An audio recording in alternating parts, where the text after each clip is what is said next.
Hello and welcome to Theology Unleashed. I'm Arjuna, and this is the channel where Eastern theology meets Western skepticism. Today I've got an important guest on, Dr. Graham Schwig, who's a well-known Hare Krishna academic. He's one of the first in the Hare Krishna movement, and we're going to be doing a basic introduction to Krishna consciousness. On this channel we do lots of philosophy of religion stuff, and different Hare Krishna ideas come up, but haven't done something that was just an overview of Krishna consciousness till now. So Dr. Graham Schwig, thanks for coming on. Thank you. Glad to be here, Arjuna. So perhaps you could start by giving us just a quick overview of your academic career, so people know who you are. That's in the description, but it's your first time on the channel, so. Sure. Well, how far do we go back? When I was in high school, I developed a keen interest in yoga philosophy, so much so that I actually dropped out of high school. So I am officially a high school dropout. While all my friends were pursuing 10th grade, I was delving deeply into yoga philosophy, yoga practice, reading sacred texts like the Bhagavad Gita, the Bhakti Sutra. And it was quite a journey. But then I realized I needed a greater depth of knowledge of Sanskrit, the language in which these sacred texts were found. So I decided to go back to college.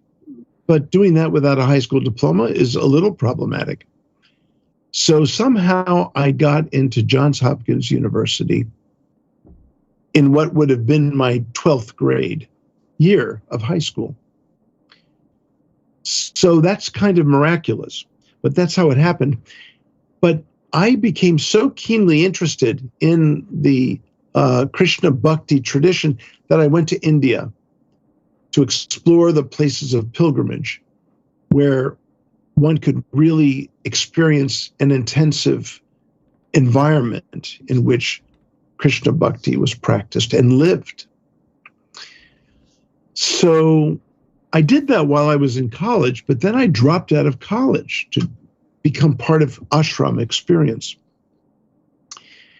And after a few years of that, then I returned to the university to complete the undergraduate work that I had begun a while ago, and then got into the doctoral program at the University of Chicago, studying Vaishnavism, Krishna Bhakti theology, and sacred texts.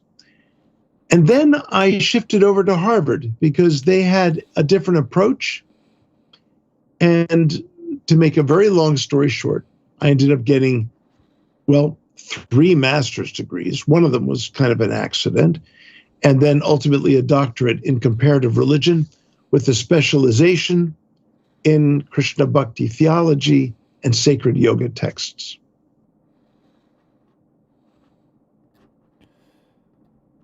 Cool. So one question we could start with is what's with all the names? It's quite odd for Hare Krishnas how, you know, we call ourselves Hare Krishnas and we believe in Hare Krishna theology, but then, you know, we practice Krishna consciousness. We don't practice Hare Krishna. Correct. It's I guess okay. What happens is we use a word which doesn't have the word forms required, whereas, you know, Christians have Christianity and it just has all the word forms, whereas Hare Krishna doesn't do the word forms, so we have to swap it out for other terms. That's a good way of putting it. Well, first of all, Hare Krishna is a mantra. It is known as the Maha Mantra. So these are the names of divinity that are chanted, that are recited in deep contemplation or in joyous external kirtan or congregational singing and responsorial chanting. It's a little like if we were to call Christians Christe eleisons, or Kyrie eleisons. These are invocative Latin phrases that are prayerful. So it's not exactly the right term to say someone is a Hare Krishna. That's like saying a Christian is a Kyrie eleison, which means, Lord, have mercy on me. So it's nomenclature really should be more identificatory in terms of the tradition itself. And that would be either Krishna Bhakti or Vaishnavism. So, Arjuna, we could go back to the beginning. There are three major families of religion throughout the world. Okay? So there is the Abrahamic traditions, you could say, consisting of Christianity, or of course, beginning with Judaism, then Christianity, and then Islam. There's the South Asian families of traditions, which begins with Hinduism and Vedic religion and Hinduism, which had offshoots of Buddhism and Jainism and Sikhism much later. And then there are Far Eastern traditions. And that family consists of Confucianism, Taoism, and Shinto. So the Hare Krishna movement is something that is located within the umbrella of Hindu traditions. Now, of course, you bring up the problem with nomenclature, like Hare Krishna. Well, there's another problem with nomenclature. The name Hindu is not like any other name for any other religion. Buddhism is quite logical. Christianity is quite logical. Judaism, Islam. Muslims love the name Islam. Hindu came about from invading Persians from the northwest part of the country, who came across the Sind River, and in Persian they can't pronounce an S, so they pronounced the Sind River as Hind River, and people on the other side of the Hind River were Hindus. That's how the name Hinduism came about. Now, how would you like that, Arjuna? If I came and invaded your home, mispronounced the name of your street, and called you by the street name that's mispronounced, that became your permanent name. Yeah, it wouldn't be great. It wouldn't be that great. I mean, it's kind of like having a term Western religion and just saying, oh, their Western religion is. Yeah. It's like, well, the word Semitic. If I were to sort of reduce Judaism, Christianity, and Islam into one sort of under one umbrella, it would be like saying Semitism or Abrahamic religions. So Hinduism really is an umbrella term for several religious traditions. And that would be Vaishnavism, those traditions centered upon the divinity of Vishnu or Krishna. Shaivism, those traditions that focused or are centered upon the deity of Shiva. And then the Devi or the Shakta traditions, those traditions that are centered upon the goddess, the supreme goddess. So Hinduism is a questionable term. It means nothing, but it refers to the umbrella of South Asian traditions. Within that, we find Krishna Bhakti within Vaishnavism, the first category. And the majority of persons who consider themselves Hindus are Vaishnavas. I like to say that within Hinduism, you find as much religious diversity as you do outside of Hinduism. That's true. That's very true. That's right. Or that's very true. Kenneth Valpy had this quote, anything which is true of Hinduism, the opposite is also true. Yeah. It stretches the full spectrum. Yeah, that's right. That's right. But then again, Arjuna, you could say that for Christianity as well.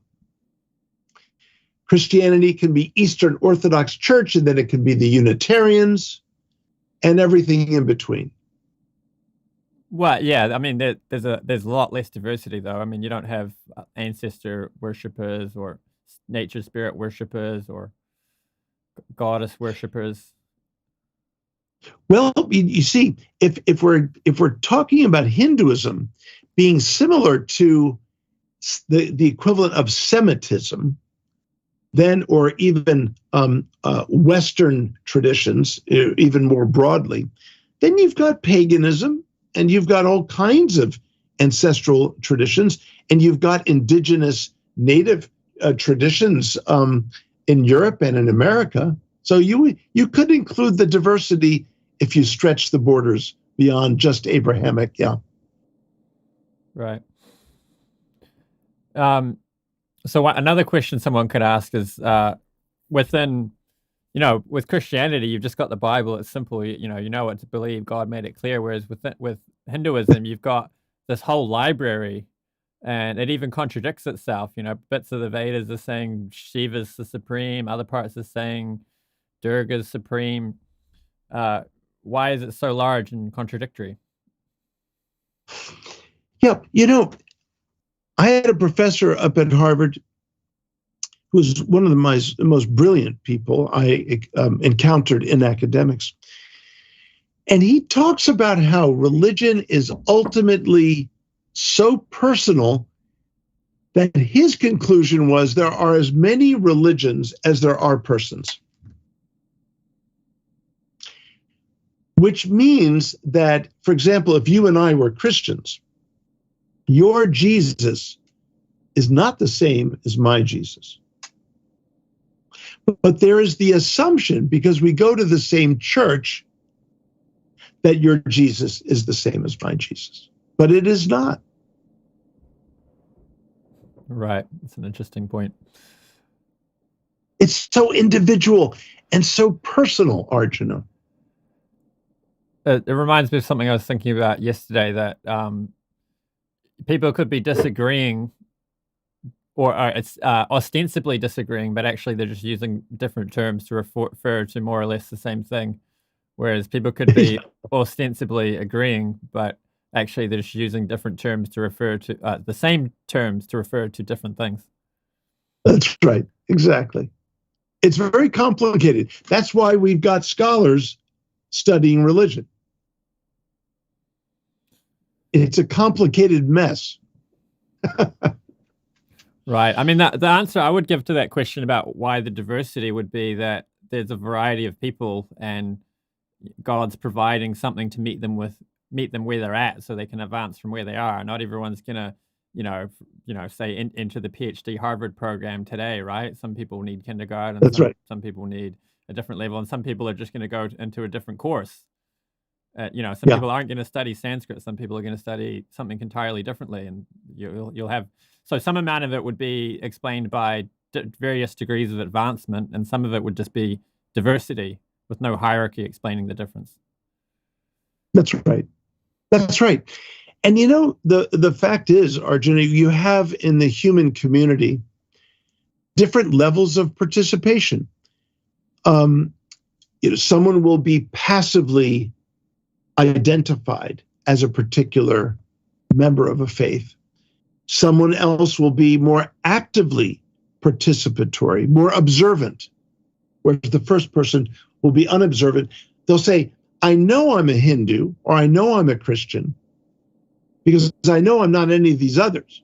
So I'm identified with being a Christian. But I may not, even observe Easter or Christmas Mass. But then there are those that are definitive. So there's passive, active, and definitive.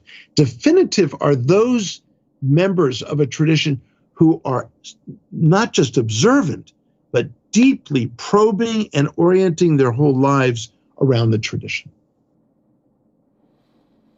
Right. Yeah. I mean, we notice that quite prominently in ISKON, where we have, the Western devotees who may have joined in this lifetime, joined as adults or as young adults, and for them it's kind of like a whole thing they're taking on, and they're dedicating their life to it. And then you'll have some people who were just born into a culture of of Hinduism, and then they just happen to like the ISKCON temple more than the other ones, and for them it's more like they're born into. Of course, these people can have high amounts of advancement in bhakti, but for them it's more casual. That's right.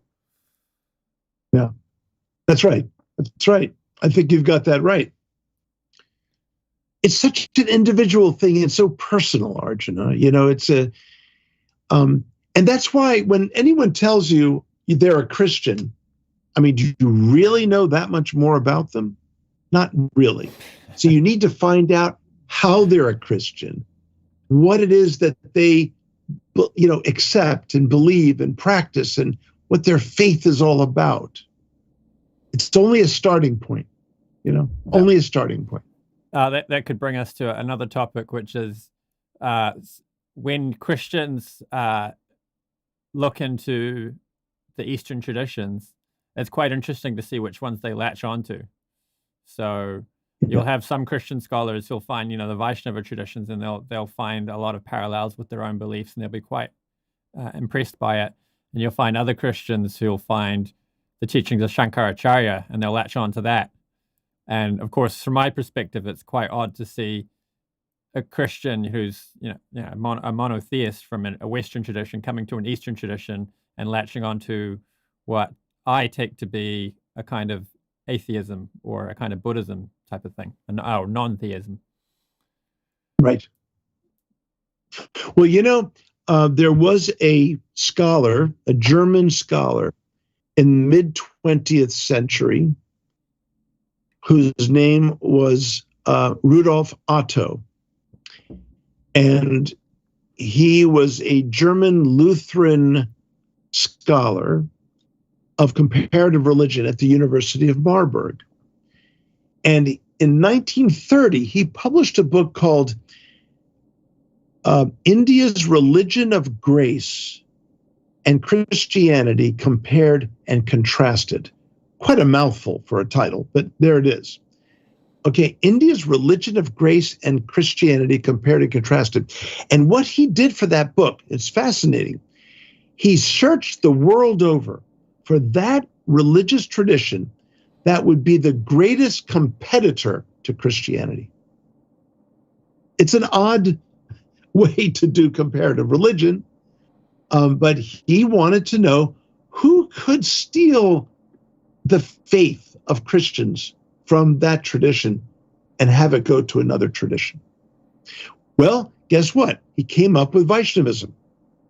At the time, it was Sri Vaishnavism, the form of Vaishnavism that arose in the 11th century, CE, Common Era, begun by the great Bhakti theologian Ramanuja in South India. And but the Hare Krishna movement is very much an outgrowth of that tradition. So in a sense, if Rudolf Otto had been apprised of Chaitanya-Vaishnavism, the tradition that came about approximately 500 years later after Ramanuja, he might have felt exactly the same way too, that it is a competitor. And why did he see it as competitive? Because it provides a certain angle of theism that I think is missing in Christianity. Of course, every tradition offers something that's missing in other traditions. I mean, that's the beauty of the diversity of religious traditions. But Prabhupada said, and I'll just leave you with this, Prabhupada said that in every true tradition, every true religion, bhakti is at its core. So when a scholar wants to be skeptical of what Prabhupada said, they could just say, say that the Hare Krishna scholar who's going around and finding bhakti in every tradition, you're just finding those people and the different world religions who agree with you the most and saying that's the core of that religion. It's kind of like a confirmation bias. Right. A self-fulfilling prophecy. Yeah. Right. And you know what? That's a reasonable charge. The way around it is to engage in dialogue. Therein lies the opportunity to transcend bias and traditional trappings. Everything is dialogue. And guess what bhakti means? In the most essential meaning of bhakti, it means to share. So bhakti is about dialogue. So even if one makes that assertion, as Prabhupada himself did, he never closed off to dialogue. So that's the business of religion in the future. If it's ever to really be something of a meaningful force in a troubled world, dialogue is everything. Right. So that's kind of like saying, yeah, hypothetically, that could be what we're doing. You can charge us with that. However, let's talk about it. Here's my reasons for making this assertion. Let's dive into it. You can push back on it and we'll have a conversation. That's right. I mean, the Bhagavad Gita is a dialogue. The whole thing is a dialogue. In fact, it's a dialogue within a dialogue. Dialogue is what bhakti is about, the connection of two hearts, being elevated to a new sense of community. Shravanam kirtanam Vishnu smarnam. This idea of going back and forth, receptivity, projectivity, trading positions back and forth in a balanced way, and elevating both parties to a new understanding, a new sense of community. This is the future of religion. That basically touches on a distinction I make between what I call philosophical atheism and internet atheism. So philosophical atheists, you can have them on for a discussion and they'll do precisely what you just described. There'll be a back and forth of ideas and they'll think about it. If you make a good point, they'll accept it and so on. Whereas internet atheism is just sort of like, they're not open to actually engaging with the ideas. They've just got talking points that they'll rattle off and, they'll go away from it thinking you're an idiot because you still believe in some sky daddy. Yeah, exactly. Well, again, what you're implying and what you just said is that there can be really, true, really authentic dialogue, and there can be false dialogue. So, yeah, you want to look for people who are genuinely interested in dialogue. That makes a big difference, of course. Even if they don't agree with you, and even if at the end of the conversation they still don't agree with you, you can still have a valuable exchange of ideas. Oh, absolutely. And it's not so much about agreement. It's really more about sharing. Arjuna, I think they got it right in grade school, although it's been a long time since I've been in grade school. I'll admit that. But, they had a time to share. The children would come and they bring things in from their lives and they would share it. And the other students would go, wow, look at that. Isn't that wonderful for them? Sometimes the children want to say, I wish I had that item too in my, play box, my box of toys, whatever, okay? So it's about sharing. So it's not so much about agreeing or disagreeing, because when I tell you that my mother is the most wonderful mother in the whole world, I don't think that's something you agree with, Arjuna, or disagree with. You just watch how Graham is totally loving his mother. Now, if I come and say to you, Arjuna, my mother is the best mother in the whole world. You'll take that as, you won't be offended by that. You'll simply say, wow, Schweig really loves his mother. Okay, great. But then if I come back to you and say, and Arjuna, not only is my mother the best mother in the world, your mother is actually not a real mother. It's a false mother. You see, now that's not allowed. I cannot say that. But yet in religion, suddenly we can say that. Suddenly we have a license to say what is valid to love and what is not valid to love. You cannot tell people what to love. You cannot manipulate love. You cannot order love. You cannot threaten love. Not even God can force someone to love, because then it wouldn't be love, now would it? So, as Hare Krishnas, we like to say that other monotheists, they're worshipping the same God. They're just doing it in different ways and having slightly different understandings. But then for the impersonalists, we want to say they're worshipping or connecting with God's impersonal energy, which is lower on the hierarchy of knowledge of the divine. So, we're saying that they're worshiping something real, or their goal is something real, but their goal is something lesser than what our goal is. All right.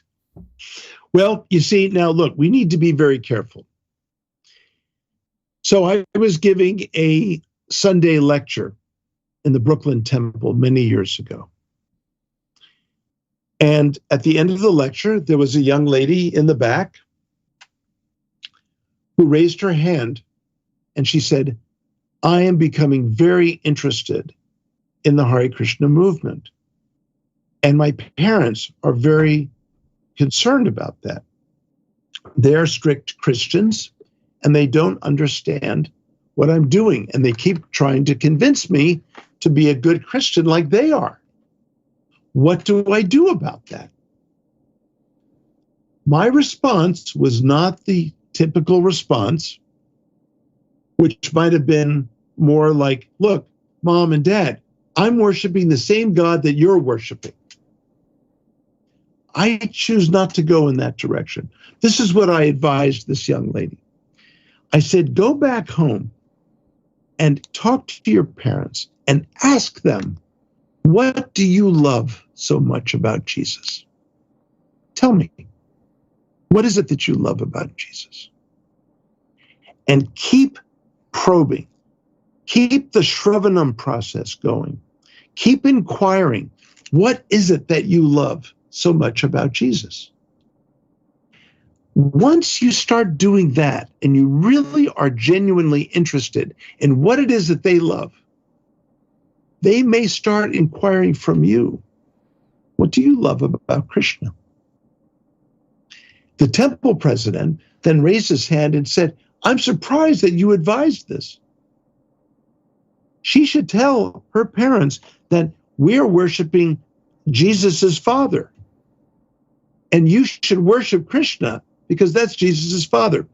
The problem with this, Arjuna, is that you can't tell people who it is that they love. Then you're not engaged in dialogue. You need to find out who it is that they love and what is it about them that is so lovable. That's the sharing. That's the dialogue. Dialogue is broken if I tell you who you should be loving. Then there's no dialogue. Right. So that's kind of contrary to the elephant analogy argument, which I'm sure you're familiar with. The 6 blind men and the elephant? Yeah. Well, if you take that story where the king sends the 6 blind men out into the forest to see what they could find, and each one discovered a different part of the elephant and insisted that one found the rope, that was the tail, one found a fan, that was the ear, one found a trunk of a tree, that was the leg, etc. Okay? The 6 blind men were sharing their experiences.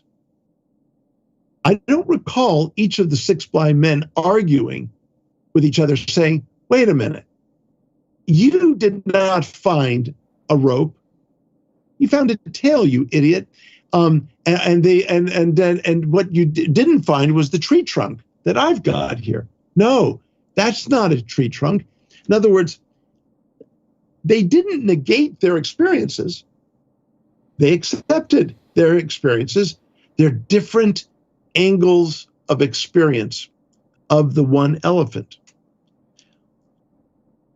The famous Rig Vedic adage, Ekam Sat Vipra Bahuda Vadanti, which is mistranslated all over the place, by the way.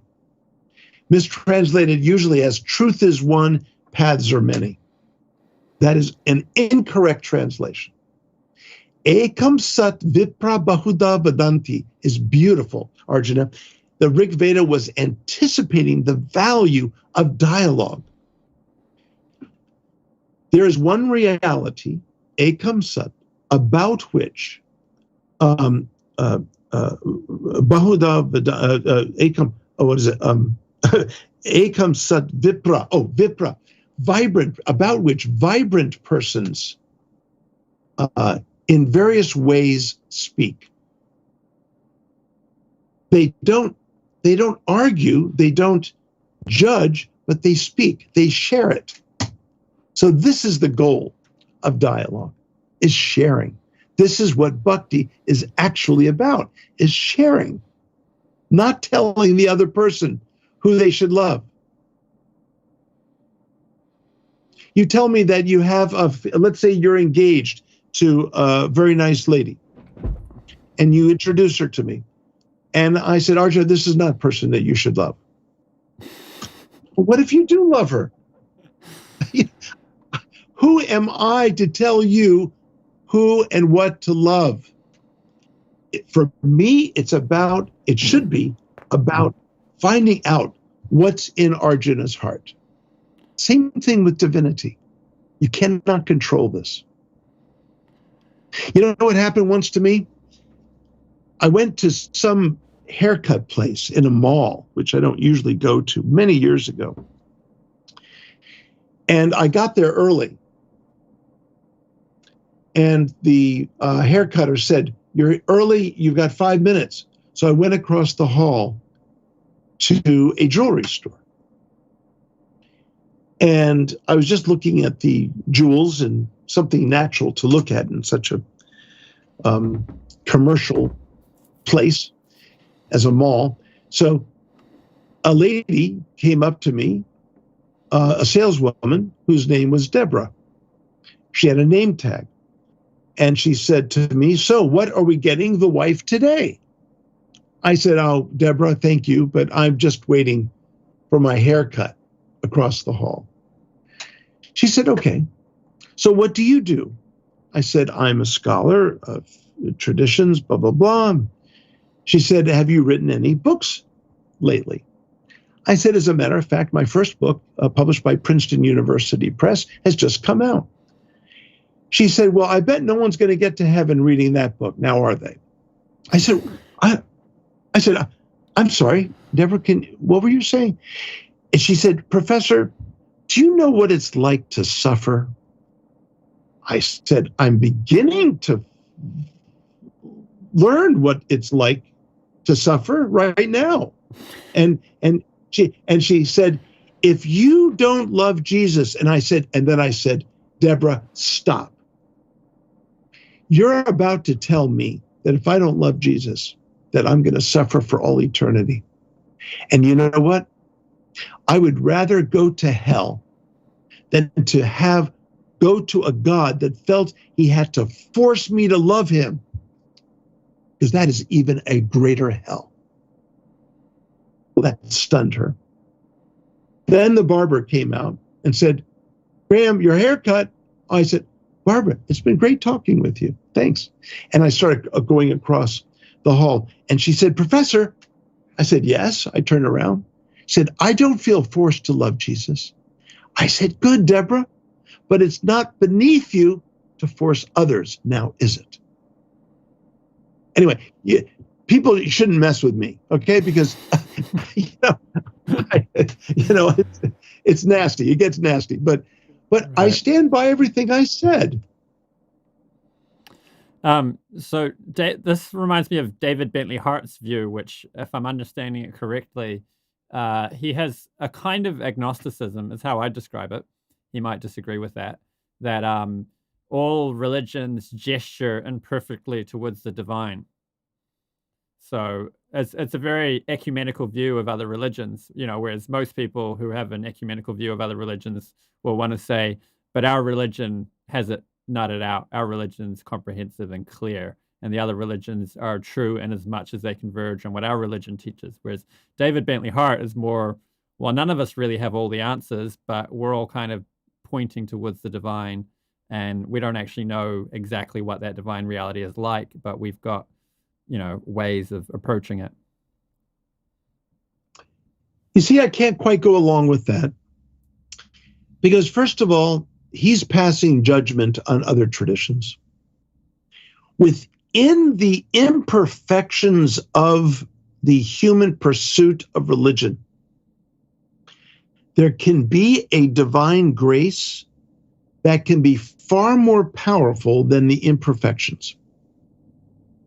There is no telling how powerfully efficacious the divine grace coming through a tradition can be with regard to those imperfections.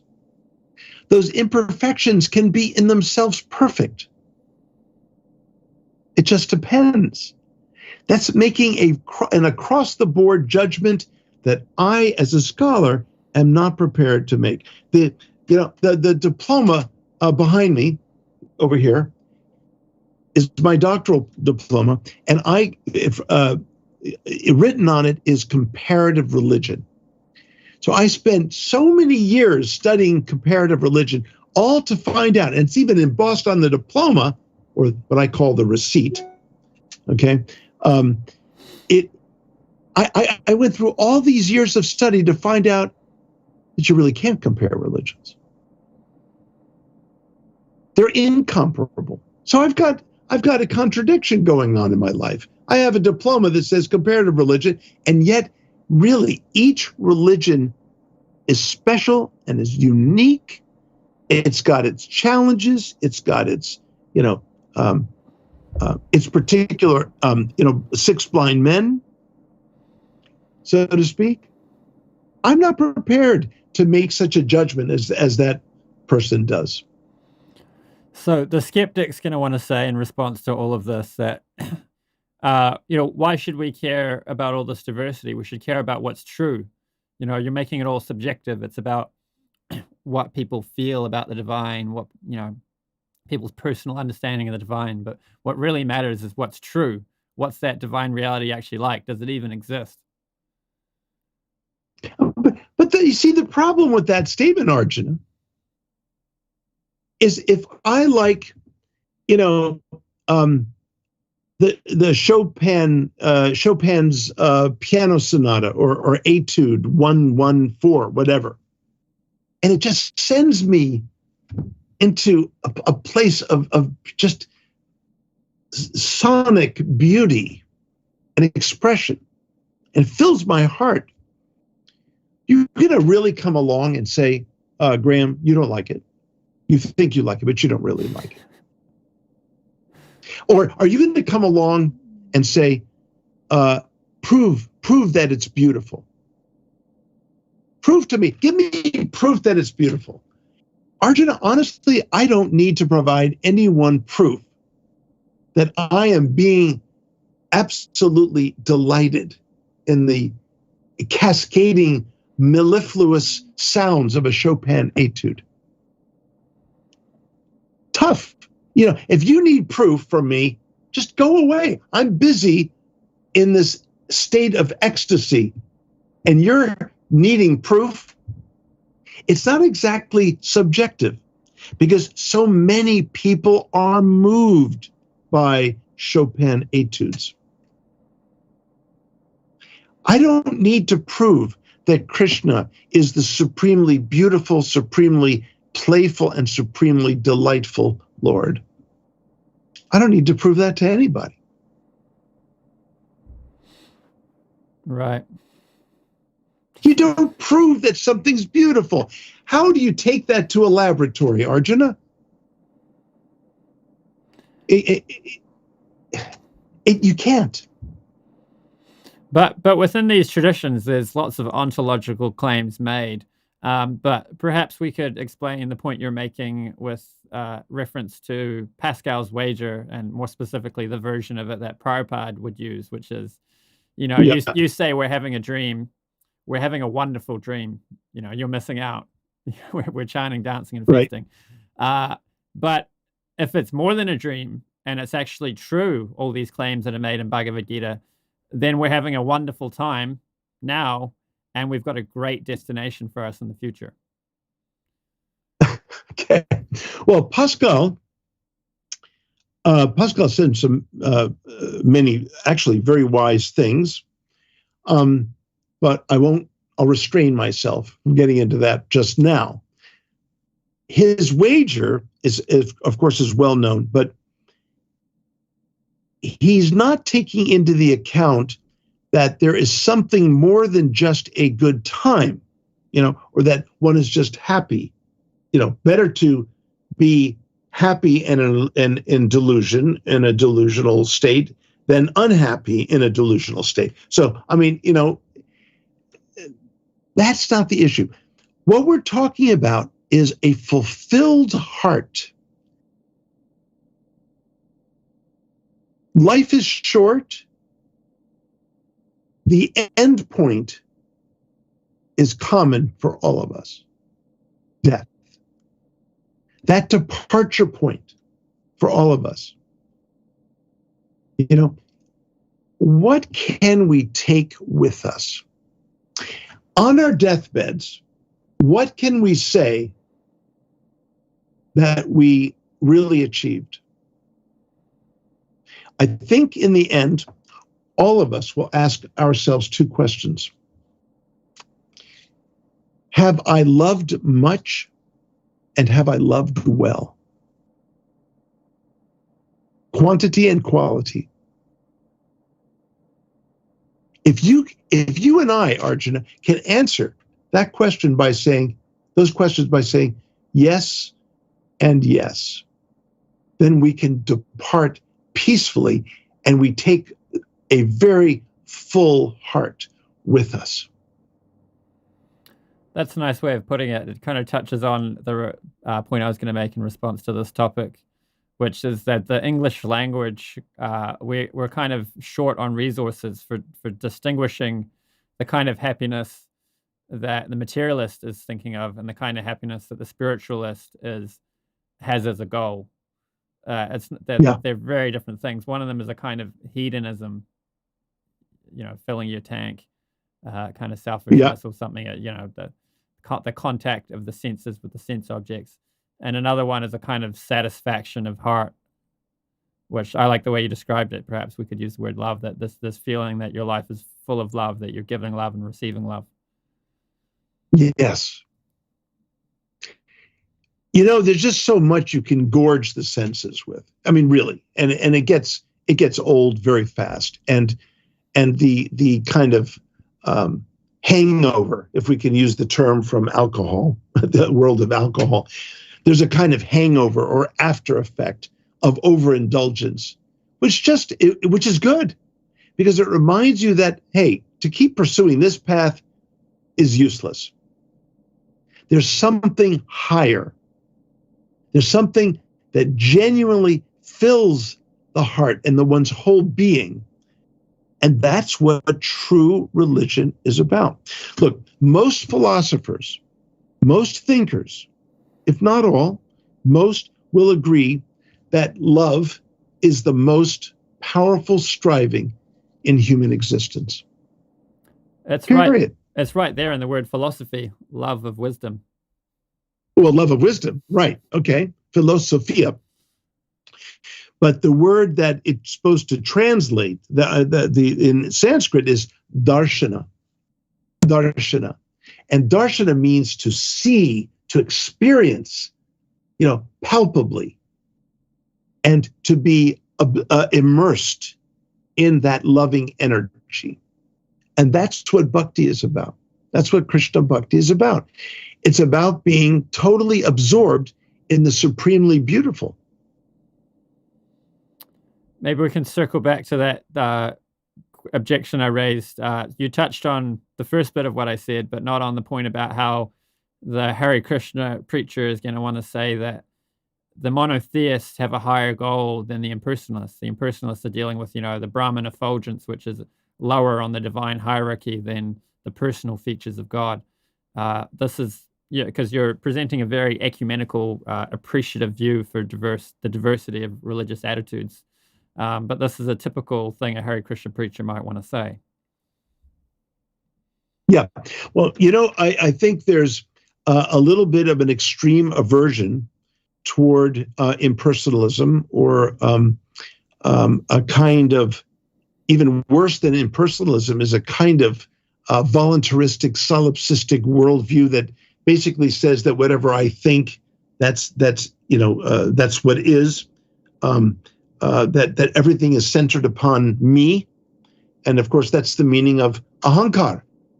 Ahankar means self-centric, ego-centric. Krishna Bhakti is all about that very process, which involves a transference of the self from an intrinsically egocentric worldview to an other-centric worldview. The ability to be centered upon another's heart. Ultimately, to be centered upon the divine heart. This is bhakti. This is Krishna Bhakti, the goal. To be truly, the capacity to develop the capacity to be truly centered upon the heart of another human being, another creature, any other, and ultimately the supreme other. Paramanyakara. That's a word I made up, but nonetheless, you can use it. Ahankar, centered upon the self. The antidote to that is anyakara, centered upon the other. Oh, nice. Paramanyakara, the supreme other. Right. I think there might be a distinction to make here, which in Sanskrit, I'm not getting the whole phrase, but it's tattva and rasa. So can you, when we talk about, like, for example, conceptions of God, in tattva, you're going to say there's Vishnu tattva, there's different tattvas, you'll explain Vishnu supreme and all that.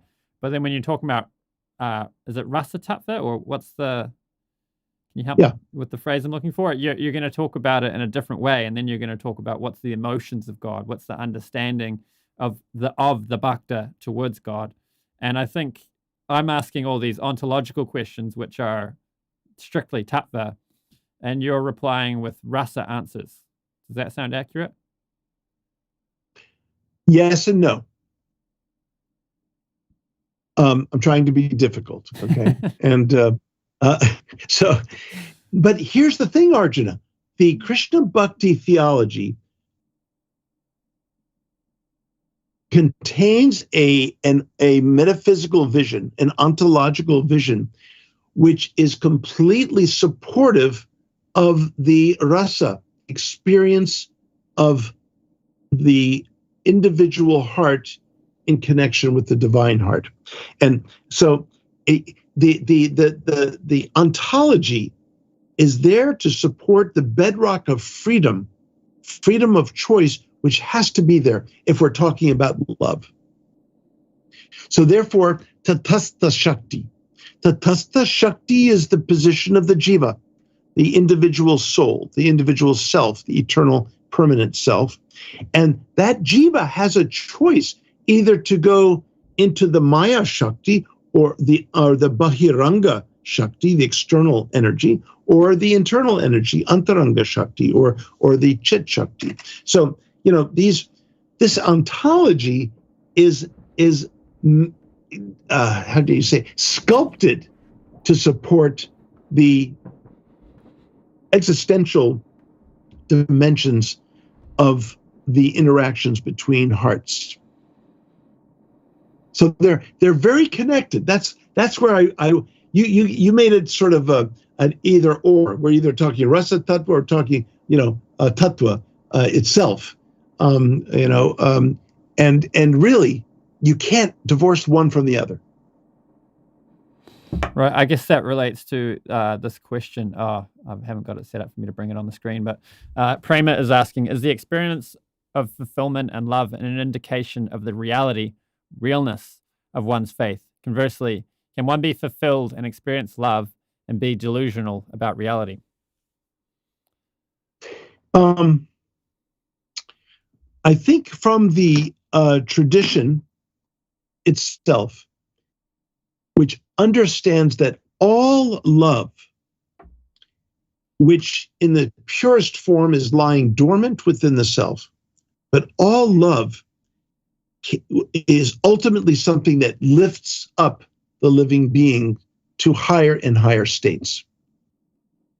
So there's never delusion where there's love in the fullest sense. So in other words, let's say I love a friend so dearly. From that love, I have connected more with humanity and more with reality and more ultimately with divinity. All loves lead to the divine source of love. And love is ubiquitous. I just saw a bunch of squirrels out back of my yard, and they were playing. I mean, they should be collecting acorns for the winter right now, but they were taking time off, and they were, engaging in squirrel play. They were chasing each other and having fun. They must have had some affection for each other. I've seen birds who have tremendous affection for each other. The whole Ramayana begins with a prologue where two cranes are absolutely in love with each other. That's how the whole Ramayana starts. Love is ubiquitous. It's the one thing that crosses the boundaries of species. It's the one thing that literally tears down the limitations found in this phenomenal world. It's the one thing that can literally lift us up into eternity. So this touches on an old philosophical question. Jordan Peterson is perhaps the latest defender of this idea. He asked this question, because he makes this point that, all these archetypes that you find in world religions, they're so beneficial. You tell these stories and they transform people's lives. They give people meaning and so on. And so he asked this question, how could it be that all of these stories are so beneficial while not containing any truth? So the question is can something be beneficial and not true? Or if something is beneficial, does that indicate that it contains some truth? I think that the question, the way those questions are pitched are fraught with a kind of a fallacy of the false dilemma. First of all, we would have to define what is beneficial. Okay? If I'm given whiskey right now, okay, I'm thinking that I'm being benefited. Is that really a benefit? If I drink whiskey, what is meant by beneficial? Now, in the Bhagavad Gita, what is beneficial is what lifts us up into a higher quality of life. A quality of life that always elevates the self closer and closer to the nature of reality and to a harmony with all of reality. Now, beneficial can be mixed. I mean, eating, loads of chocolate cake, benefits my senses. May make me happy for a while, then I get a stomachache later, What does it mean to be beneficial? It means, in the ultimate sense, it means to elevate the soul in a direction that is greater and greater and greater toward a divinity, toward a harmony, toward a fulfillment of this life. So I would call that a benefit. And if one is actually being elevated, then yes, there is a powerful truth in it that is carried, although it may always have some mixture of this and that. If it's generally most powerful in lifting one up, this is very good. And that is where I think truth and benefit come together.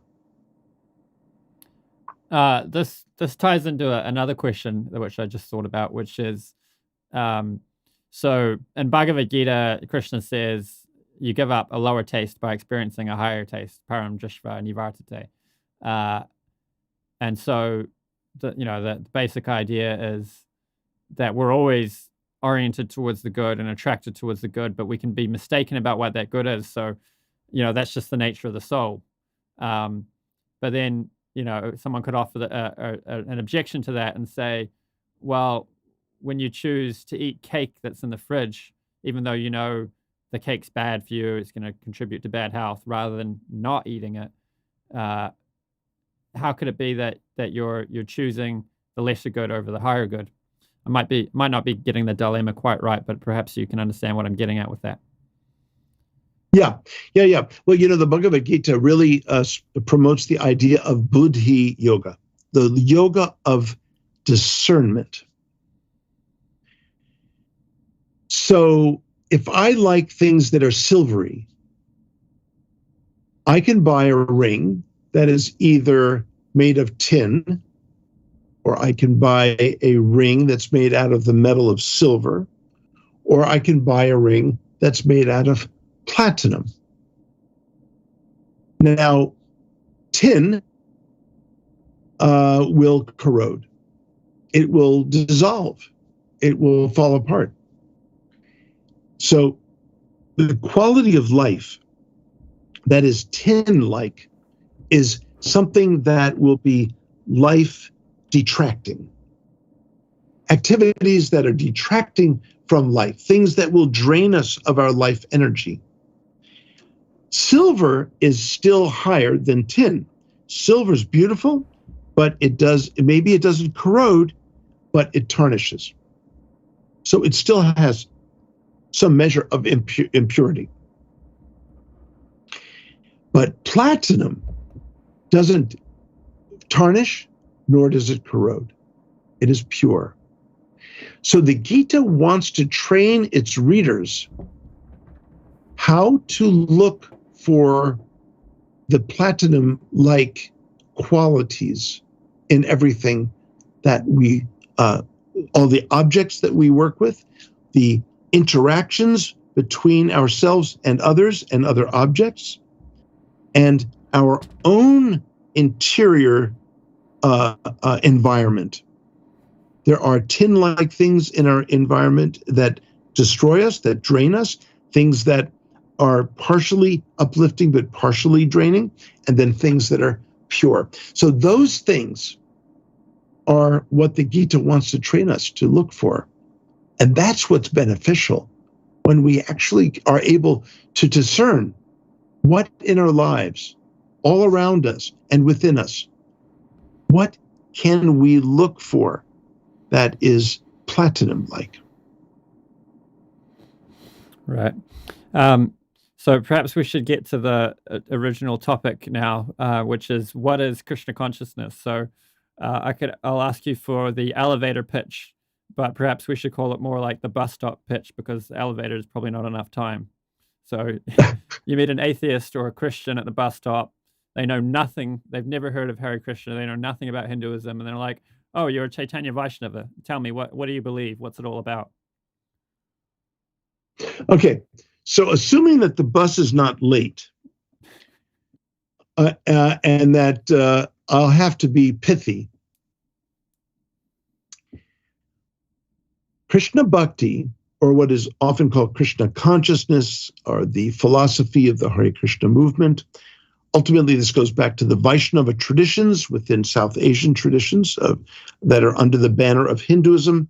But again, that's a poor way to refer to it. Better to speak about Vaishnavism. But Krishna Bhakti, which I like to use, is a tradition that celebrates love as God. Because even God and the Supreme God and Supreme Goddess are subsumed by a divine love. Krishna Bhakti worships the love transacted between Sri Krishna and Sri Radha. So this is a tradition that delights in divine love and wants to be in bringing that love down here into the human community through practices such as chanting the names of the divine. And Hare is referring to the divine feminine, which is Krishna's divine consort, the supreme goddess of Radha. And Krishna refers to, of course, Krishna. And Rama is another name for Krishna. Krishna means that divinity who attracts our hearts through his supremely attractive being. And Rama means that Krishna who delights in the love from our hearts. So divinity, according to Krishna Bhakti and the Krishna Consciousness movement, celebrates the way Krishna and Radha send out a love call to all humans, to all beings who would be able to hear it. And maybe it comes through great spiritual teachers, but that love call is calling our hearts to love divinity. In Krishna Bhakti, it is acknowledged that all of reality ultimately is a loving place. That the universe is ultimately a loving place that embraces each one of us. But we take that for granted. And the definition of yoga, Bhakti yoga, is ultimately and eventually to return the embrace of the divine. But meanwhile, Bhakti is about learning to hear the love call coming from the divine and for our response. The chanting of the Mahamantra, Hare Krishna, Krishna Krishna, Hare Hare, Hare Rama, Rama Rama, Hare Hare, is the return embrace of the divine. Interesting. So would you say there's other aspects of other religions that you could say, oh, it's kind of like these people in this religion, except we've got these features which are different?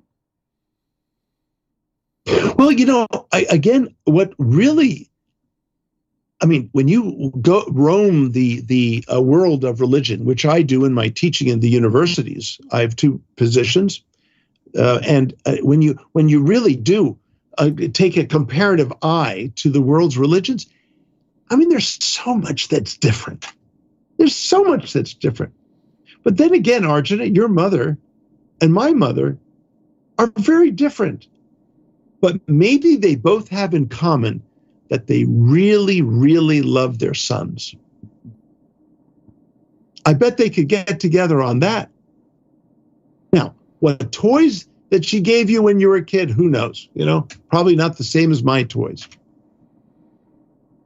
Again, perhaps not a very good example, but the main point is this. We're here to share what is in our hearts. What moves me so much when I'm listening to that Chopin etude? Look, I like to quote St. Augustine. St. Augustine, one of the greatest, thinkers of the early church. In Latin, he wrote the Confessions. And some of them are really quite beautiful. But there's one that I find especially beautiful, and especially the way he begins it. He starts off by saying, what do I love when I love my God? And that is the question that each of us should be asking the other. And this is the basis of genuine interreligious dialogue. This is what the world needs right now, Arjuna, is what do you love about your God? Let me tell you what I love about my God. I'm not going to sit here and tell you what you should love and what your God is and who he is or who she is or who they are. That's for you to discover. That's not for me to tell you. Right. Trying to think of another question. Yeah. But you see my point, Arjuna. My point is it's ultimately a connection of hearts, not that your doctrine is the same as my doctrine, because it will never be. Yeah. The Western traditions each say, "Oh, we're worship. I'm a Muslim. I worship Allah," but that's your God. And then the Christians say, "Well, okay. I mean, we've got Jesus and we've got God the Father. You're telling us that Allah and the Father are the same." And technically, they kind of know that. And the Jews say that Jehovah or Yahweh is the same God. But you know what? When you read the Bible, the Hebrew Bible, and when you read the New Testament, and when you read the Quran, they don't sound like the same God at all. Now, the fact is my father has a relationship with me, and my father has a relationship with my sister. And, they're very different relationships, but it's the same father. But you know what? It's not about whether it's the same God or whether it's a different God. My point is that's besides the point. The point is what's in your heart. Bhakti means the offering of one's heart at the altar of your heart. I want to find out what is in your heart. And that comes from my heart. That's the essence. Machita magata prana. Bodhyanta parasparam. So first, Krishna says, by offering your heart to me first, by allowing your very life breath coming to me.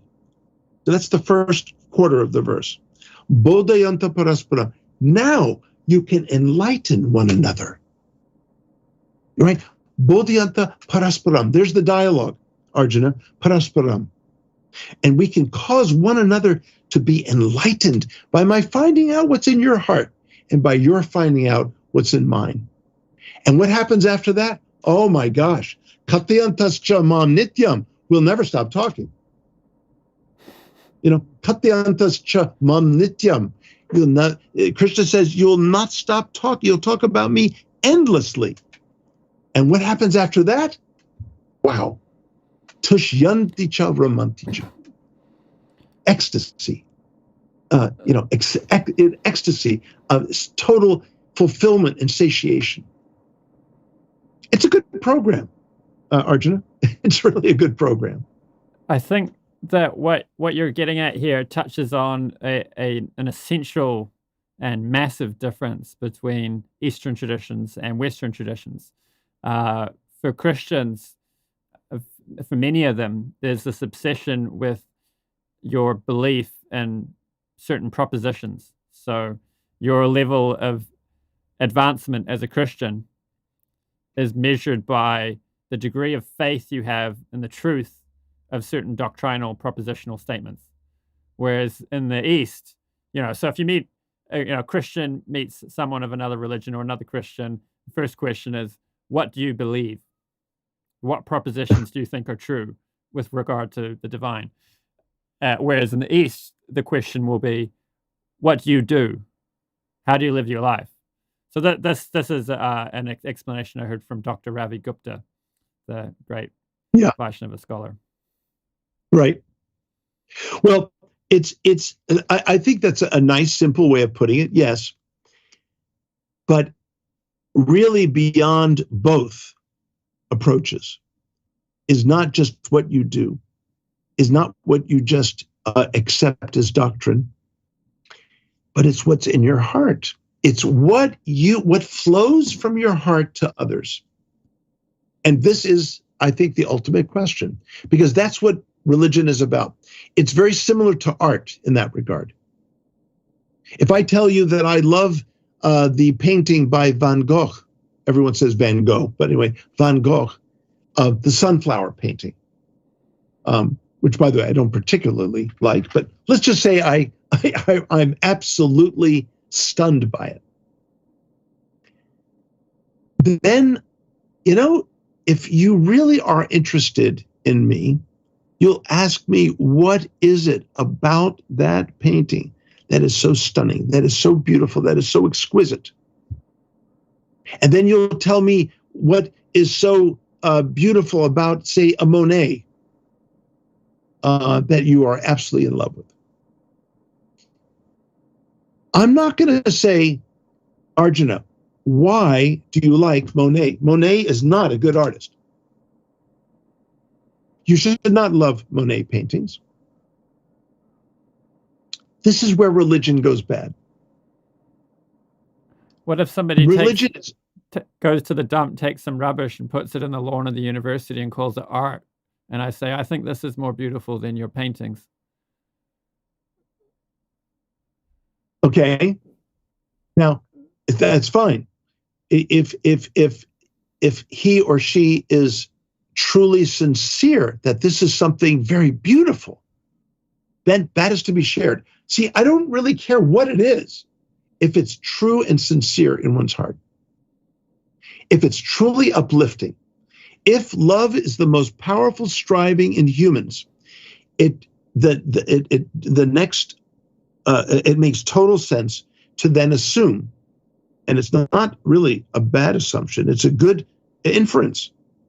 It's a powerful inference that at the heart of every religion is some cultivation of the heart. Then the next question would be, what is being cultivated in the heart? And how do the doctrines, how do the activities, okay, the Gita teaches us that what we do, yes, is kind of important, but ultimately it's the consciousness with which we enter into those activities. Right, attitude. Yeah, that's right. Sorry. That's what's important, yeah. This reminds me of another point. So I have some Christian friends on the internet who I discuss with, and they ask me questions and so on. And sometimes, there can be this concern over, whether you believe this proposition is true or that proposition is true, or, or from a personal point of view, they might be concerned for their own state of salvation based on their doubt of certain propositions. And my reply to that kind of thing is, your beliefs are important in as much as they affect your attitude. So, there's certain details, like I might give the example of fall of the jiva. You could have various views on the fall of the jiva, but it's not really going to impact your relationship with God. It's kind of a detail. And there's various other things like that, but then there's certain beliefs which will impact on your attitude towards God. Like, I can't think God is out to get me and simultaneously have great love for God. Right. Yeah. Arjun, it strikes me that sometimes in discussions on religion, we can end up distracting ourselves from the very point of the religion themselves. So we have to be careful of that. What does it say in the Chaitanya Charitamrita? Dharma stapana hetu shadur vyavahar. Okay, and this is a response to how Mahaprabhu Gauranga says that even great sages disagree on points of philosophy. But it's the behavior of a sadhu that establishes the principles of religion. So in one sense, it's behavior, but what is behavior? It's what is moving out from the heart into actions in the world, which is dharma. Moving from the heart, acting from the heart is what dharma is all about. It's not mere duty. It's about being in the world, acting in the world in a way that is so right for me and so right for others to receive. That's dharma. That's one swadharma. If we are fortunate enough to find it, that is dharma. So we have to make sure, and Arjuna, on this podcast, you need to make sure, in my unhumble opinion, to make sure that we don't get so, far afield from the essence of religion, which ultimately is at the core, the heart. Right. And oh yeah, there's a related point to that the sages even disagree on politics, not just points to philosophy. Yeah, yeah, Which I very think true. is somewhat relevant these days, where the polarization on Yeah, political views is reaching a climax. Well, at least we can hope it's a yeah. climax. Um, Oh, whereas, there's no end to this kind of stuff. This is Kali. This is Kali, the age of quarrel. And in quarrel, there are polarizations. Dialogue is the antithesis of quarrel. It's the antidote. well, to have a dialogue, you kind of need to put the differences aside and say, here's another human being and, another Jivatma that I'm connecting with, rather than, in all sorts of horrible points in history, there's been a dehumanization of fellow humans. Yeah.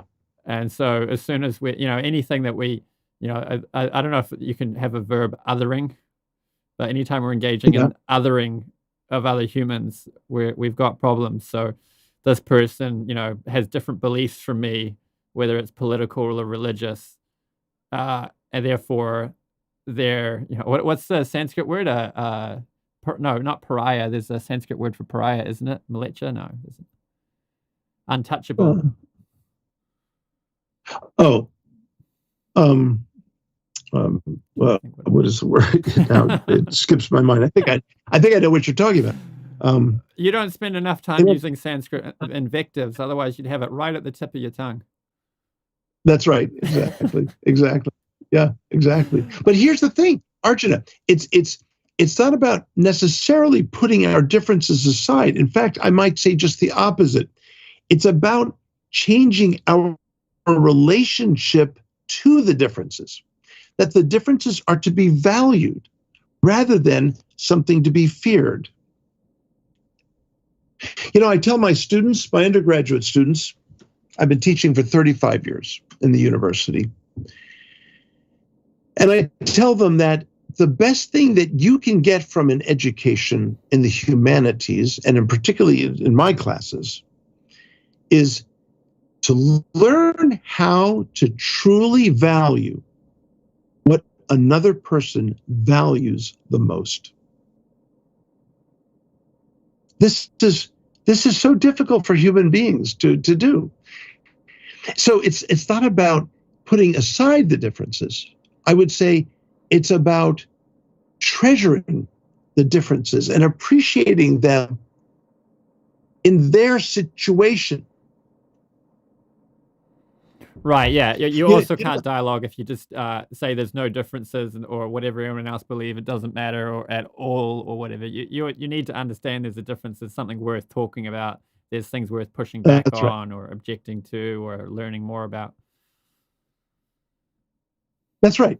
That's right. I always ask my students a kind of trick question, which I'm referring to the Native American adage, you haven't understood someone until you've walked a mile in there, and then I ask them to finish it off, and they say shoes. I go, no, moccasins. I said, shoes are totally different from moccasins. And that's what Native Americans wore, moccasins, and they're different from shoes. Shoes, you don't feel the earth. Moccasins are a little sheath of leather. And when you walk, you feel the stones, you feel the soft earth, you feel the textures underneath your feet. It's different than shoes are different than moccasins. So that's the first thing we have to learn is what is it that they're wearing, not what we're wearing. Right. But the thing you can't do, you were articulating it, which is add a value judgment, impose a value judgment on someone else's beliefs. So that's what I mean by the kind of othering, where it's like, oh, you believe this, that means you're going to hell, and you're taking everyone else with you. So I need to shut you down and defeat you so that you don't take more people to hell than you would if I didn't get in your way. That's right. Yeah, a funny thing happened. We had a sort of a kind of vacation, or I don't know what you'd call it, a writing retreat home in Florida. And it was in the middle of nowhere. It's like 17 acres and all that. We've since sold it because we got all our books in one place. We can't to be separated from our books. We have panic attacks. So we love our books. And so one morning we were there at this house in the middle of nowhere. And one morning, Sunday morning, there's a knock on the door. And I look at my wife, who could this be? She looks a little sheepish at me. She said, well, I really wanted you to meet these two people. They're a very nice couple. And apparently they were Jehovah's Witnesses, okay? So I said, okay, let them in. I'll talk with them. They heard that I was a professor of religion. So they were sitting there, and I was asking them about themselves. One was previously a Protestant. The other one was previously a Catholic. And then I asked them, what did they most love about being Jehovah's Witnesses? And they both answered practically in unison, knowing the truth. That's what they loved about it, knowing that they had the truth. And I said, let me get this straight. Now, my wife is sitting on the couch with me, and there's kind of spousal language that you learn, when you get married. And I got a little kick under the couch on my foot, okay? And that was my wife saying, be nice, because she knew I was going in for the kill, okay? I said, oh, so knowing that you have the truth is what thrills you so much about being a Jehovah's Witness? They said, yes.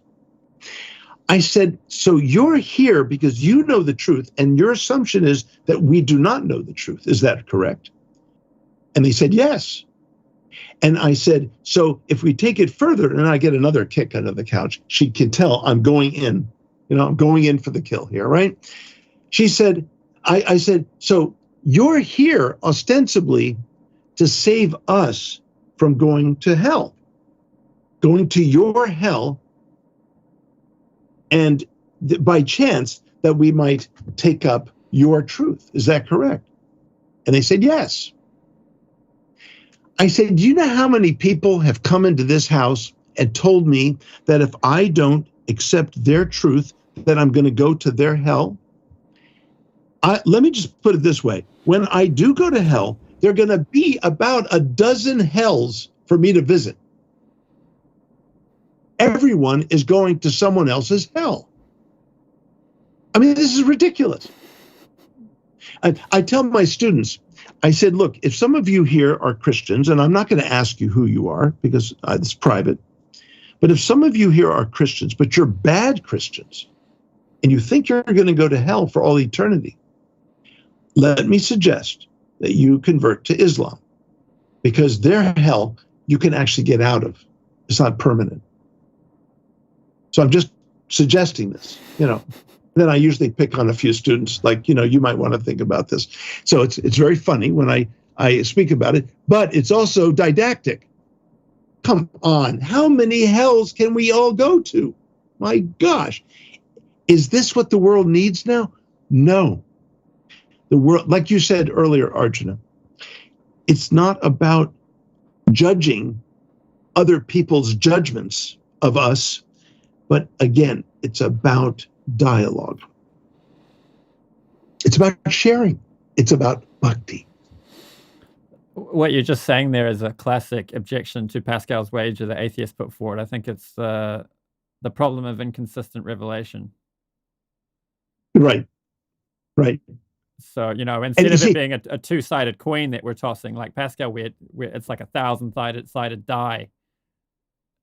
And then, of course, they have this dumb argument that, there's thousands of them, so most of them will be false. Chances are they're all false, which means us atheists have it right. Of course, what they're ignoring is they're just another side on the die. So there's also a 1 in 1,000 chance that they're right if you're going to look at it that way. Right. No, look, there's quite a decent movement toward, atheism and scientism. Richard Dawkins, with his book called The God Delusion, and his videos, my gosh, the videos he makes, it's actually, I'm very embarrassed for Richard because his field is evolutionary biology. And that's his area of expertise. Can you imagine if I wrote a book called The Science Delusion and I went parading around the earth, cutting down science as much as he cuts down religion? I can do that. I could talk about the terrors of science. I could talk about the utter destructiveness of science. I could go endlessly about it, as he does about religion. And I tell my students, you know what? It's not science that's the problem. It's not religion that's the problem. It's the human condition that's the problem. That's the challenge. Mm. So, it's a shame when someone builds up such fear in his heart about religion and how he has to resort to the glories of rationality and reason and science, as if that will have all the answers. Science has a beauty and a profundity in and of itself. And Karl Popper's philosophy of science is so foundational in terms of its methods. And each science, though, is a little different. I mean, biology is very different than chemistry. And chemistry is very different than physics. They each have in some sense, their own worlds, but they're connected by a common bond of scientific experimentation and the scientific proof and so on. Fine, that's wonderful. Science is not a problem. Science is a problem when we misuse it, when we use it to destroy ourselves. Religion is not a problem unless religion is used to hurt others and hurt ourselves.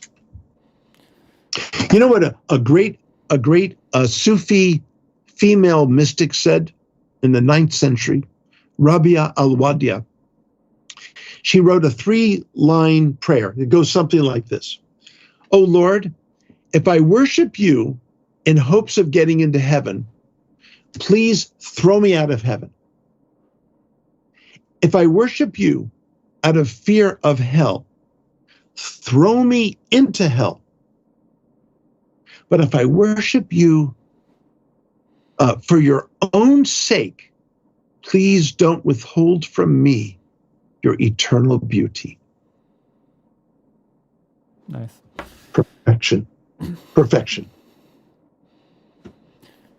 So we have this weird phenomena these days where if somebody's an expert basketball player, somehow the public is interested in their political views.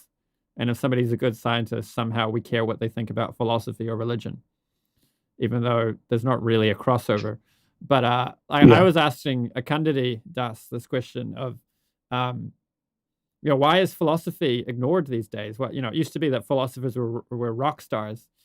And these days, you find a random member of the public and they couldn't name a living philosopher. But one of his answers was that, or maybe it was just came out in the discussion, was that I think it was something he said. These days, scientists are doing philosophy, but they're just lacking all of the rigor that you would find from philosophers. So Dawkins makes a lot of philosophical pronouncements, but basically nothing he says that has philosophical content would stand up in the philosophical world, academic world, where ideas are challenged and rigorous and so on. But it's got the trappings of philosophy. So we have a need in the soul. People like to talk about a God-shaped hole in the heart, but we could also talk about a philosophy-shaped hole in the heart. We have a need for meaning in our lives. Answers to these big questions in life. And when people get it from scientists who are doing poor philosophy, it's kind of like eating unhealthy food. It fills the hunger goes away. You fill your belly, but you're not getting nutrition. Right. So, when your belly's full, you don't go looking for nutrients. You just wait till you're hungry again, and then you eat another unhealthy thing. So people are doing this with philosophy. They're getting it from people like Richard Dawkins, who nobody in the world of philosophy takes Richard Dawkins seriously. Yeah. Well, it's funny because I went to an interfaith dialogue between Muslims and Vaishnavas, Krishna Bhaktas, And the person representing Islam was an engineer. And, he obviously is very devout Muslim, and it was wonderful to, hear his own experiences and commitments and so on. But as he is theologizing and philosophizing, he was making some very weak points. And someone came over to me in the middle of the dialogue when we were all sort of informally talking. So, what did you think about his presentation? And I said, let me ask you this. You know that I'm a scholar of religion. What if I designed a bridge? Would you walk over it? I said, you're crazy if you say yes. I don't know anything about engineering. I can imagine a pretty bridge. Well, this is an engineer talking about religion. Now, that's nice. I mean, I could go to a civil engineering conference and talk about how beautiful bridges could be, formed. But don't build that bridge, because I don't know anything about civil engineering. Here's the point, Arjuna. The disregard in contemporary times for expertise is very, very high. Everyone now is an expert. Everyone's an expert. Forget about my 13 years in graduate school. Just forget about that. What was I doing? I was obviously just, doing this, twirling my thumbs, just. Expertise is out the window. This example of the downfall of expertise or respect for expertise came from recent leaders in the U.S. who just don't respect science when they really are coming together to try to come up with solutions. And science can be quite ingenious, but to reject scientific expertise about the problems we're having with climate and the environment and so on is insane. It's insane. And again, it's a product of solipsism. Just whatever I think is true must be true. It's a God complex. Yeah, there's another side to it too, which is that in the history of science, you've got many notable contributors who, I heard a podcast recently, or just a little video explaining an interesting topic of one guy who was like the janitor, and eventually he got let in to do the science because he was just that good.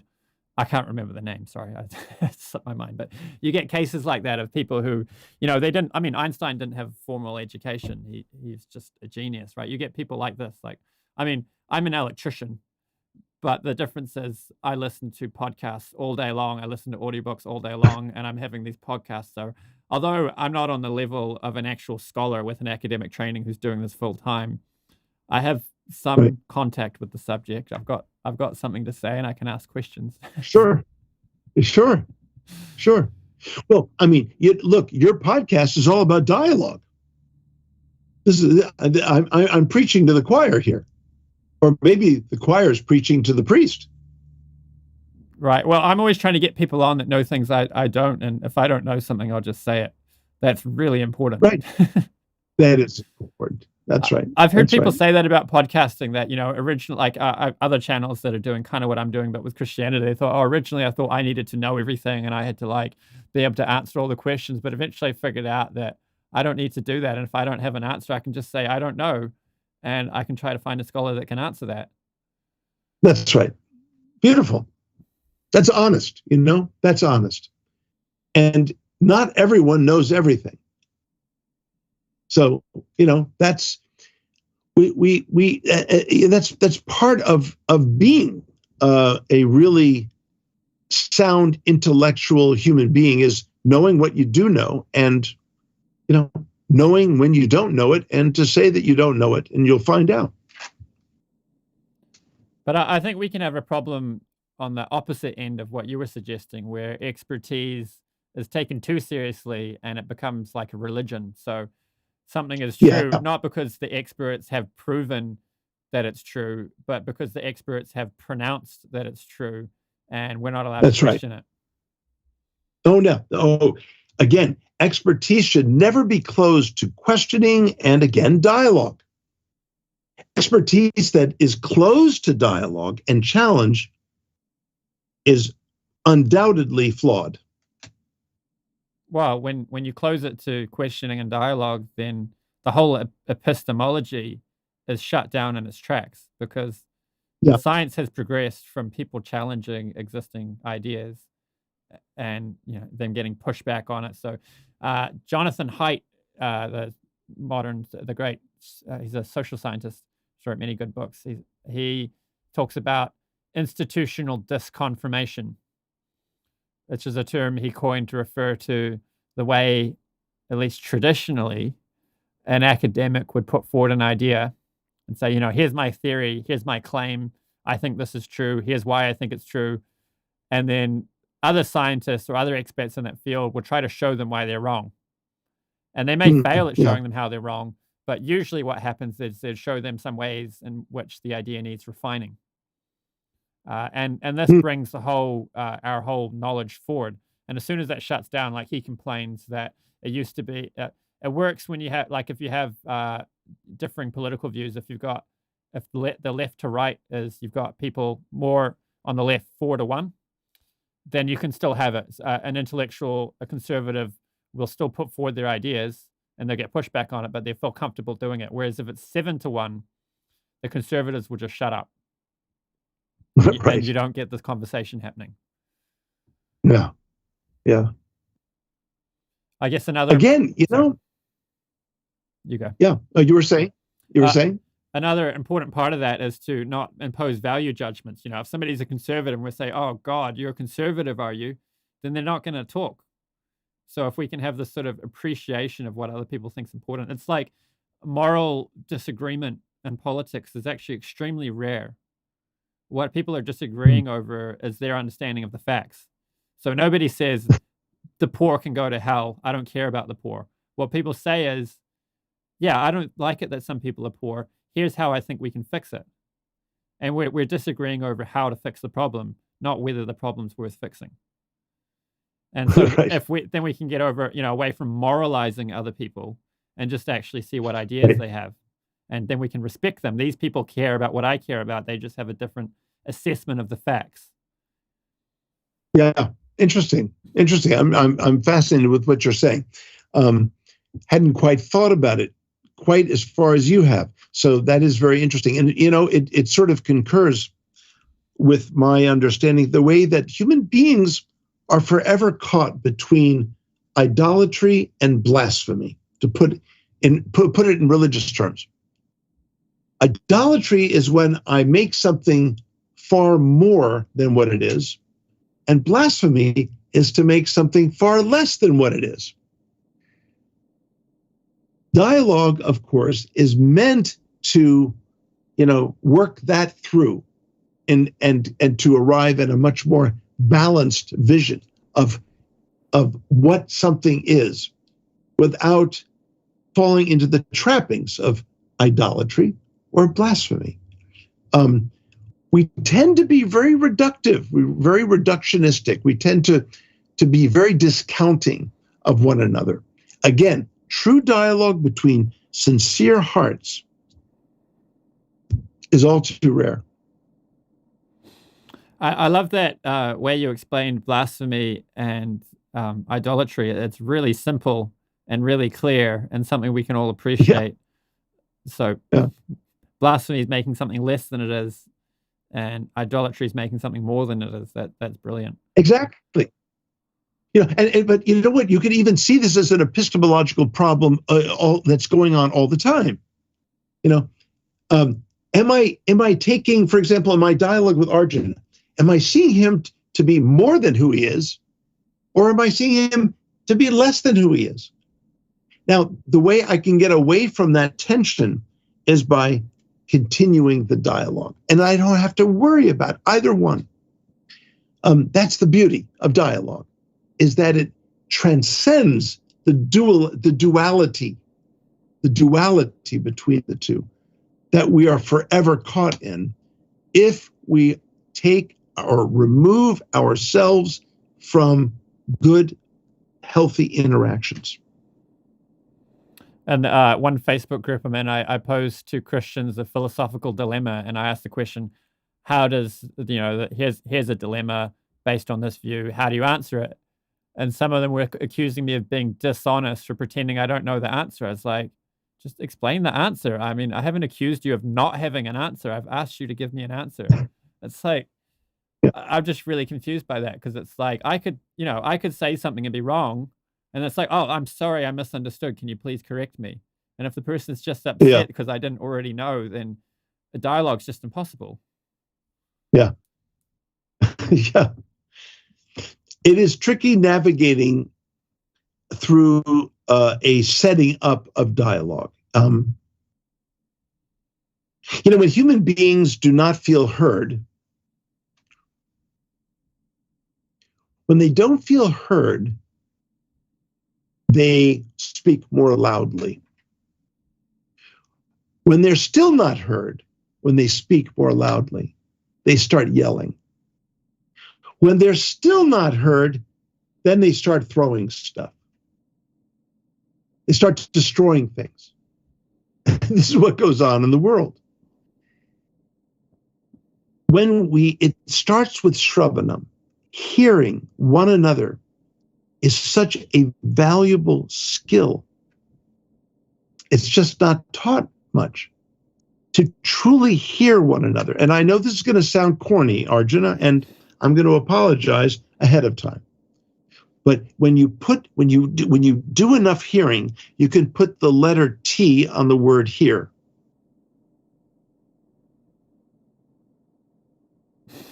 Right. Okay? Yeah. You could okay, that's when you find the heart level. It's through hearing. It's not through speaking. It's through hearing and inquiring and really wanting to find the core of another person's thinking and feeling. This is so valuable, a skill. I don't see it being taught much. This reminds me of the great tragedy we have in English where word forms are very limited. So we can't turn heart into a verb and say we're hearting. But in Sanskrit and many other languages, the word forms are basically unlimited. You can take any word and you'll have any word form for it. So you could use it in any way you want philosophically. And it's particularly tragic for philosophers, where a philosopher will want to riff on a particular word. But you can't do that in English so well. As soon as you get to a certain grammatical structure where you want to put the word, you're going to have to find a synonym that has the word form which you're after.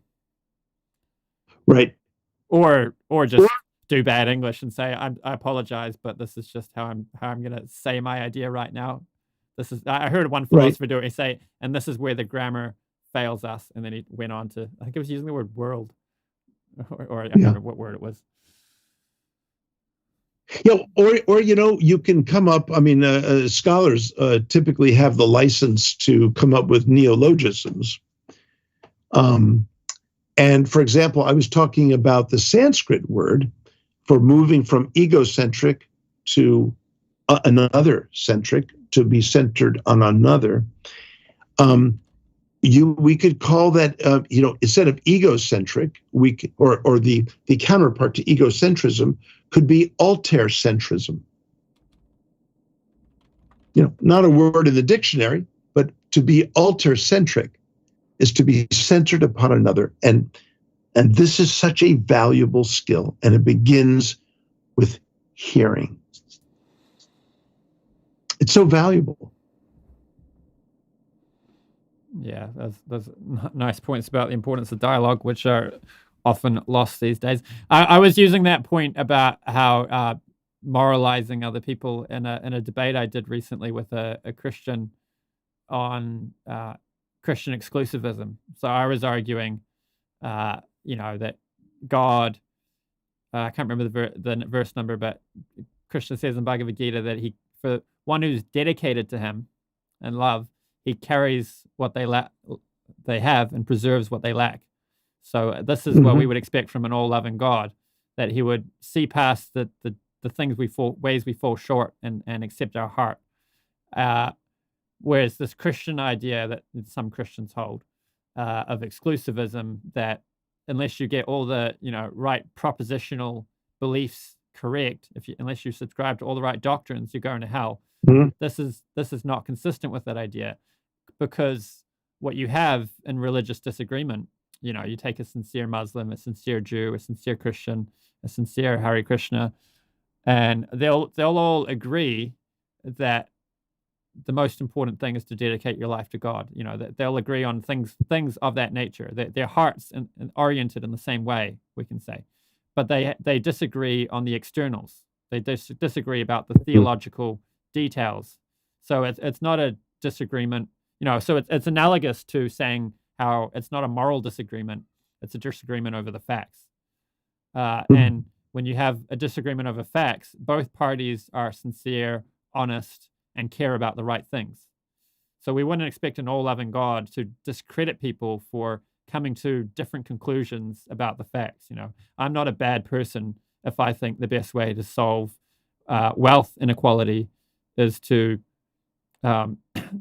change upset the current monetary system rather than to just hand out free money. If right, or something like that. Yeah. Interesting.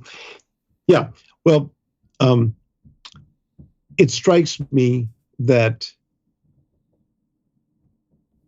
truth. Here's the problem: we need to know the truth about the truth, and that's a problem. Oh, I hear another interlocutor. Oh my gosh! Oh my gosh! Look who is there. You want to say hi to all the people on YouTube? Hi there. He can't hear them. He can't hear. Okay. Oh, that's right. Okay, he doesn't have headphones. Yeah, go find Mummy, okay? Mom. Okay. Sorry about that. No, I'm sure that was planned. Shut the door. The cabin. We got a cabin that's from the house, so usually they don't come in, but today he did. Yeah, lovely. Oh, lovely to meet your son. That's wonderful. Well, yeah, it occurs to me that we need to know the truth about the truth. We think that the truth somehow is a monopoly on all of reality. It is not.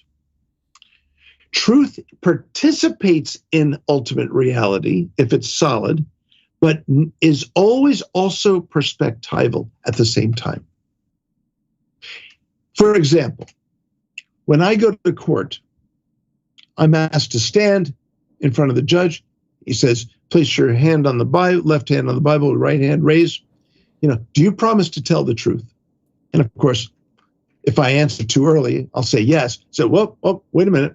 Do you promise to tell the truth? The whole truth? Oh, okay. I'll do the whole truth. Wait, not done yet. Nothing but the truth. It's pretty intense, right? Do you promise to tell the truth, nothing but the truth? And then here comes the threat. So help you God. Right? God will come down and smite you, with his divine thumb and just kind of snuff you out of existence if you do anything but. Now, here's the thing. The court does not find you in contempt if you happen to perceive and experience something that wasn't actually happening. It could appear to be happening. If you sincerely experienced that and you reported it to the court, you're not thrown in jail for contempt or perjury. It may not be actually what happened. It may be from your perspective what had happened, and that's valid unto itself. So truth is always perspectival, but it's always part of reality. Religious truth is kind of like the 6 blind men. They were all actually experiencing something valid and relating it to something that they actually had within their domain of experience. Did they have the whole elephant? None of them did. It's impossible. to have a monopoly on all of reality. But there's some religions that feel they have that. But that's hubris. Right.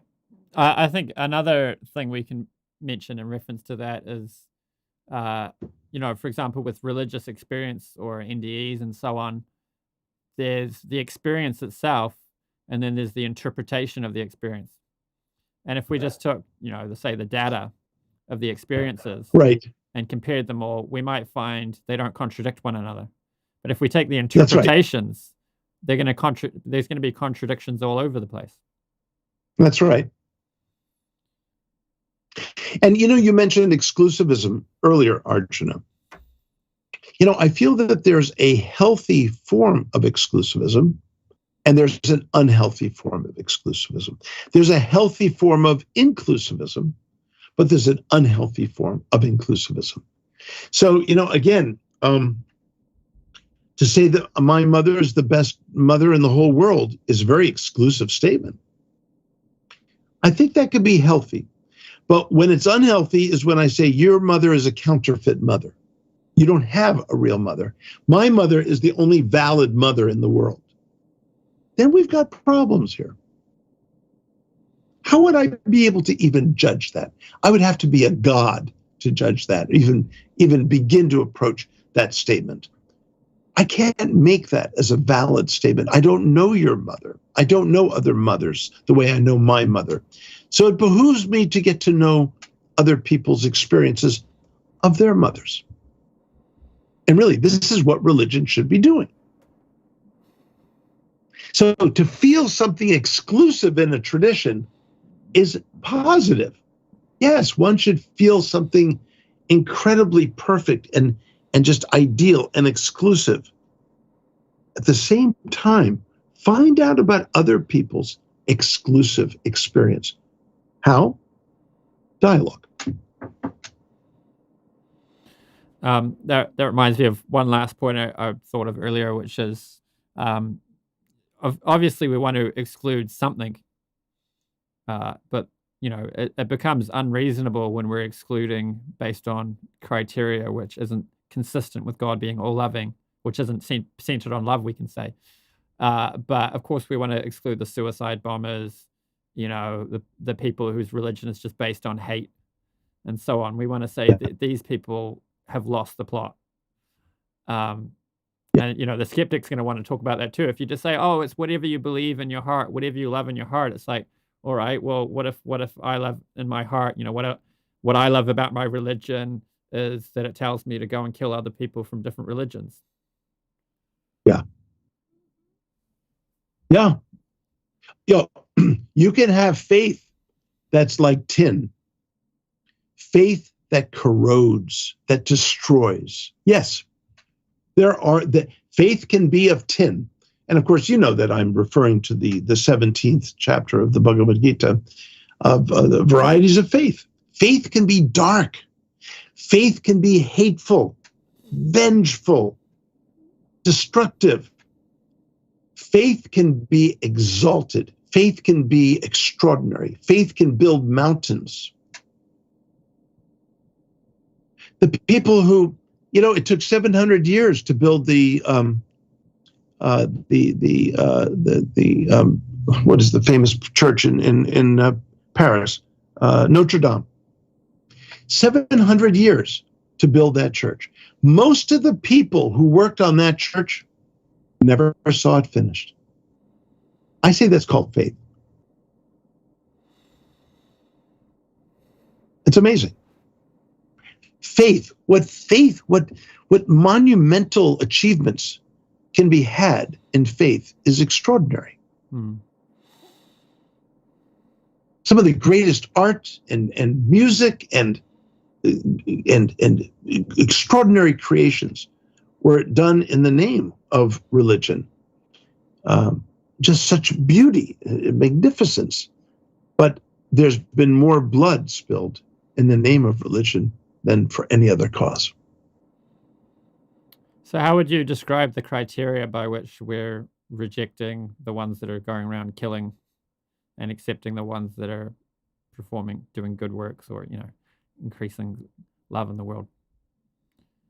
How would I do what? How would you, what criteria would you give for rejecting low quality faith and accepting high quality faith? Well, okay, it's again, that which, it's kind of like going out to lunch with someone. Have you ever gone out to lunch with someone and it's like, oh my God, I'm being drained. This is not the right person to go out to lunch with. I'm just being drained. What is draining humanity of its spirit? What is destroying humanity? What is hurting others? Or what is giving so much good to others? What is nourishing the human spirit? What is lifting others up? I think, in our hearts, I think we all know what that is. We all know when it gets vengeful, when it gets retaliatory, when it gets mean.